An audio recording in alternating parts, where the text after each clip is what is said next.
Hello, and welcome to a recap of a live at lunch that happened in late September with Dr. David Rasch, my fellow Associate Ombuds. Hello, David.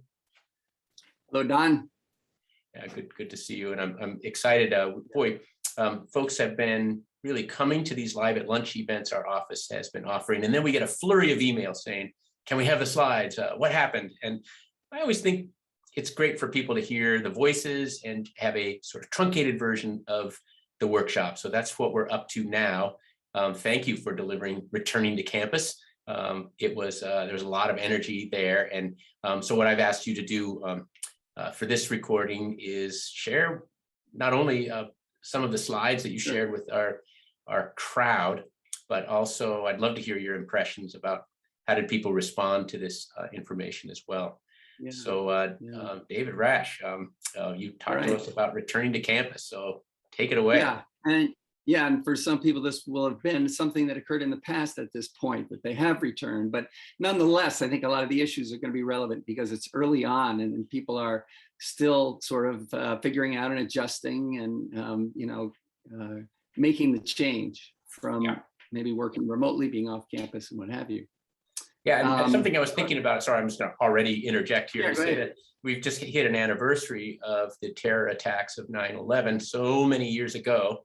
And looking back, there wasn't like a date that momentous event was integrated into our lives. It takes, we're still sort of returning or adjusting to a whole new world after that. And this pandemic is as big as that, bigger in some ways. So this is not a discrete return, is it? No, and we're returning with the pandemic still very active on the globe and in America. So there's still things that can happen, and we're still dealing with it in terms of our own policies here on campus and how we take care of our own safety.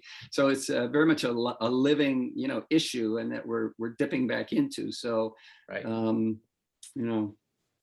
it's taking a toll. Definitely. Yeah. Do you want me to just say start sharing some slides, and I'll interrupt you rudely with questions as we go along. That's good. Ruder the better. So the pandemic's impact. So first of all, and most of us know this, but just to sort of remind ourselves, how is this thing really? Why is this so profound?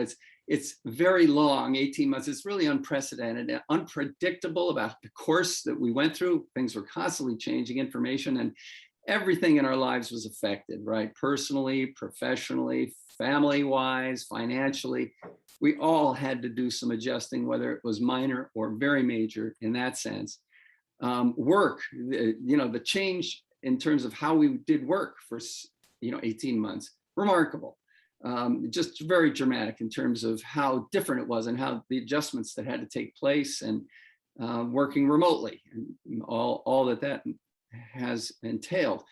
And I like to emphasize that everybody had a very unique experience to this. And, for some, it was much more challenging. For others, it was almost a positive thing, or maybe quite positive in certain ways, and everything in between. So we can't just sort of assume that it had one effect on people.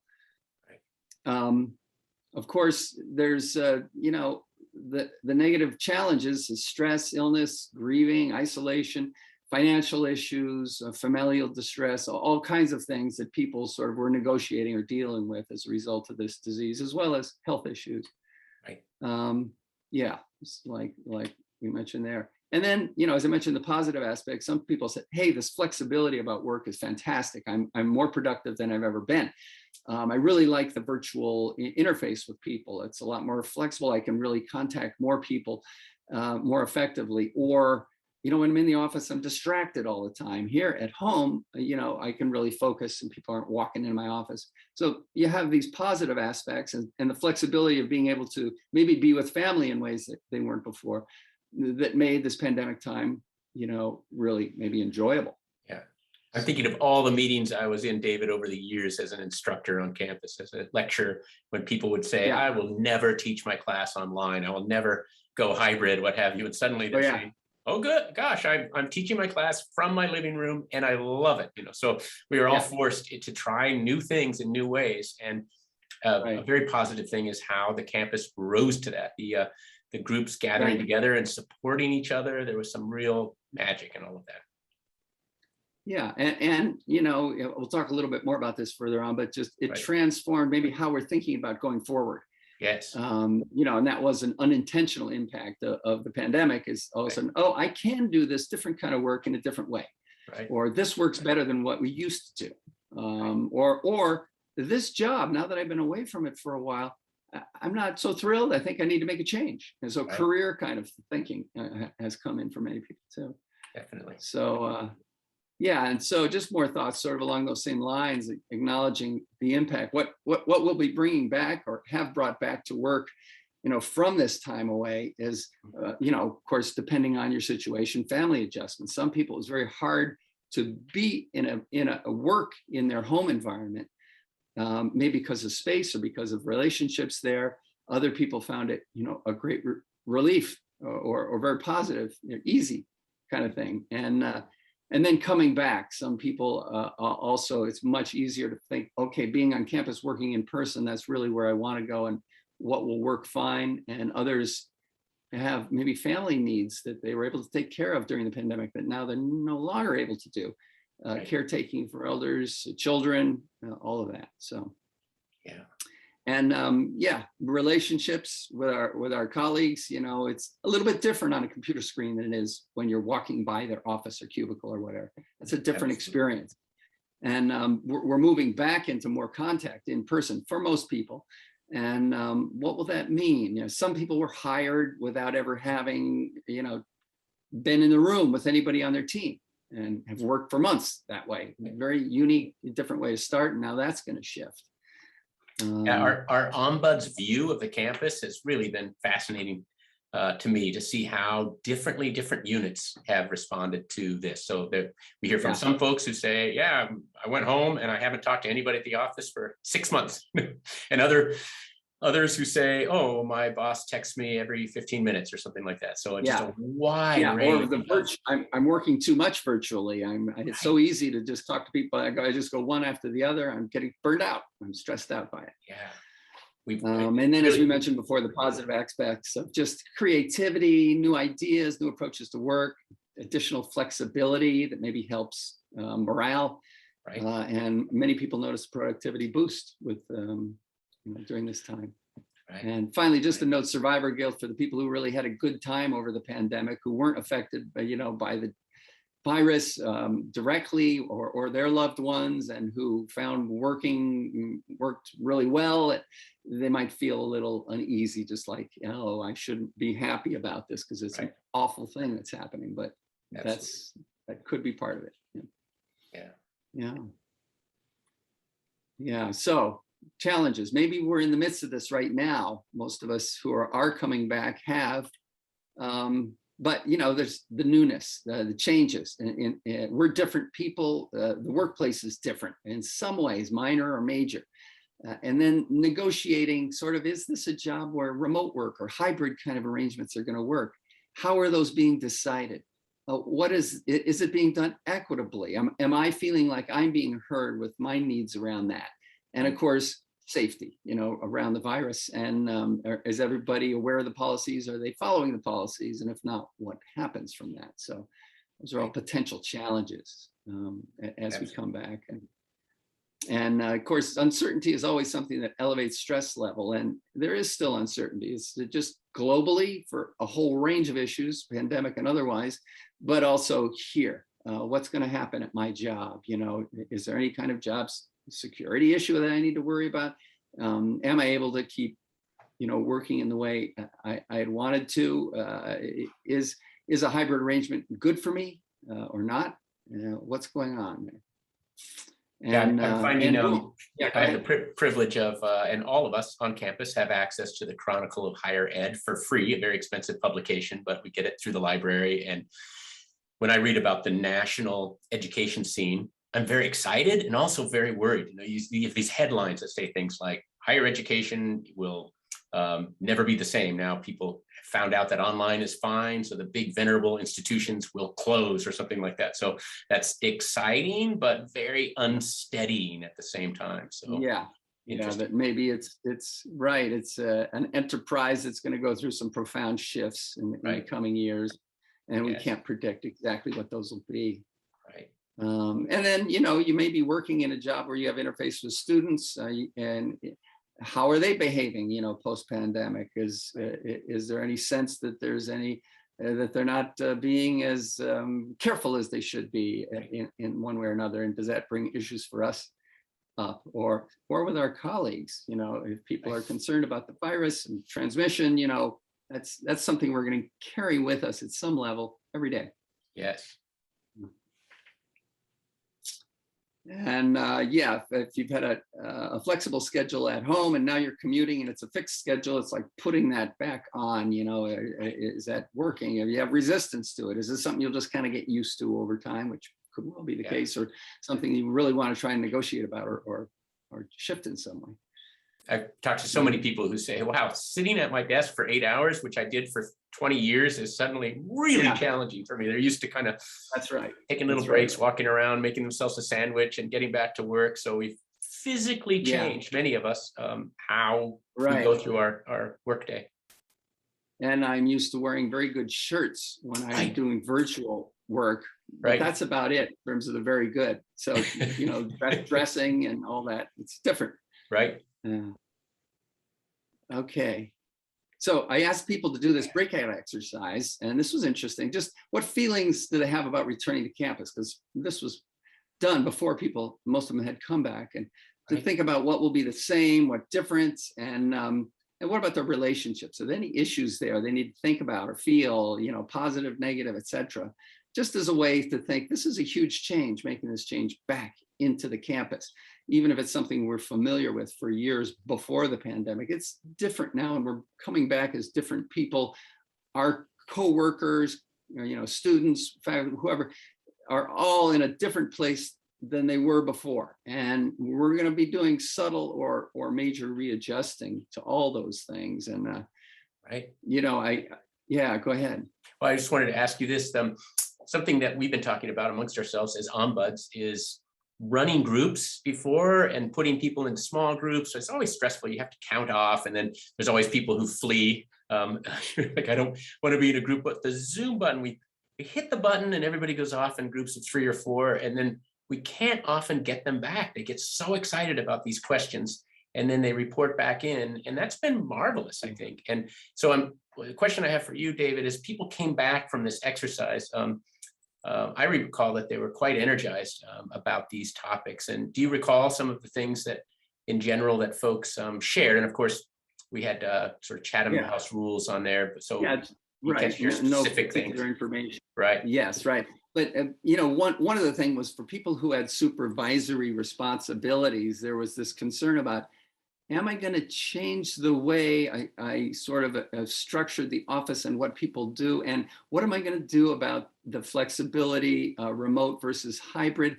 I'm getting lobbied by some of the people in my group to want to do it a certain way. And yet I realize that I've got to have some consistency, but everybody's situation is very unique. I'm feeling like this is a tough set of decisions to make.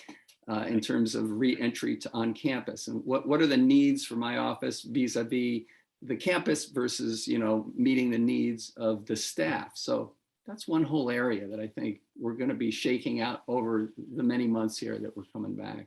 Right. And it's stressful for supervisors. Very much, yeah. So they're looking up to those who they report to for guidance. So it's really a leadership moment for so many people. I'm also seeing people who they're having breakout moments in their career because they just happen to walk into this pandemic with incredible skills that weren't drawn upon from their previous life, but suddenly they're the one who is putting together online curricula and doing things that are changing their career trajectory. I find that very exciting. Right. Yeah, and as things change, people tend to get excited, but also fearful. So what's it going to be like? Many people, this was particularly with a group of students, were saying they were both excited and nervous. Yes. About coming back. That was sort of it. Very excited, nervous. Right. Some people saying this is too soon to come back. Others I can't wait to get back in there. And Right. people feeling both things at the same time. And I think that might be Yeah, I think you asked people to check common. in with the chat, and that just came up over and over, right? The chat was scrolling up with excited, nervous. So those are Yeah. that's the tension that we're on right now, isn't it? Yeah. And, I think it's good to just keep in mind that there might be, I don't know if you want to call it post-pandemic stress, but post-pandemic feelings that people are going to be bringing into work that might make us function a little bit differently. Could be that even good changes can be overwhelming or take a toll, that we're going to be, maybe a little more reactive emotionally than typically we would be. We might be less diplomatic.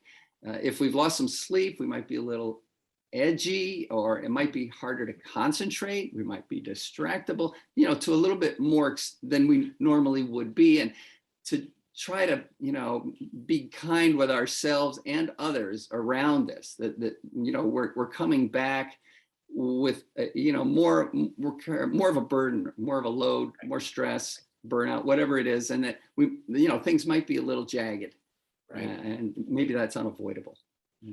And I think I know where you're going to go next, which is a big part of being an ombuds is making sure people use resources around them. So is your next slide about, yes, or on ways to prepare and then resources. So yeah, so you talked about kind of strategies, advice, or options that we all have for how we're navigating this return.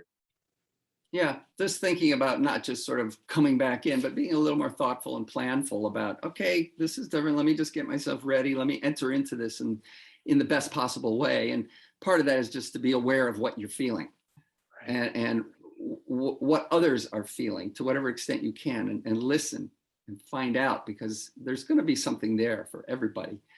And, if things are hard or difficult, to really try to turn the thinking to ways that you can help others and help the group, because everybody's going to be struggling at times and in different ways with this. So, it's a good way to deal with stress and also build relationships, is to try to help each other, as we come back together. We want to keep aware of what's going on with the institution, departmental policy changes, whatever level those might be taking place at, so that we're up to date and prepared there. And, really talking with our colleagues about, how they doing? What's this like? Listening to hearing their story, trying to, recalibrate our relationships as we come back together. Right. And then if you have specific needs, ask for those. What is it you need? Go up the chain, and also give feedback up the chain if something isn't working. Right. I don't know if I'm jumping ahead on this, but one of the things Caroline Adams has been talking about in a workshop that she gave is all the research points to how important it is to do team building exercises. So that could look like hanging out in the hall with donuts and so forth. So I think one thing we're sort of reminding managers that it's tempting to just want to rush back to task, right? It's like, we've been away. Okay, you're all back here. Let's all start hammering on that project that we were working on when we were here before. Yeah. But super important to do the things like you're pointing out on this list, to like make sure that folks that you're checking in, that you do that soft stuff that is really hard for mission-driven managers to do. So it's task and process. Right. One study Caroline pointed to is 50% is important to do the maintenance stuff, which seems inefficient, but it really pays off down. Yeah, it's like an investment in the long-term productivity of relationships at work, and in investing in positive energy and at that level pays off in productivity later on. So. Right.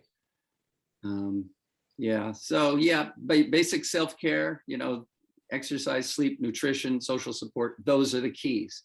Right. That easily go out the window when we're stressed, but to remember that those are the key foundations for our health and well-being. And then to use the resources on campus. I mean, for staff, ASAP, staff and faculty, as a counseling resource. It's free, easily accessible. They do a lot of great programs.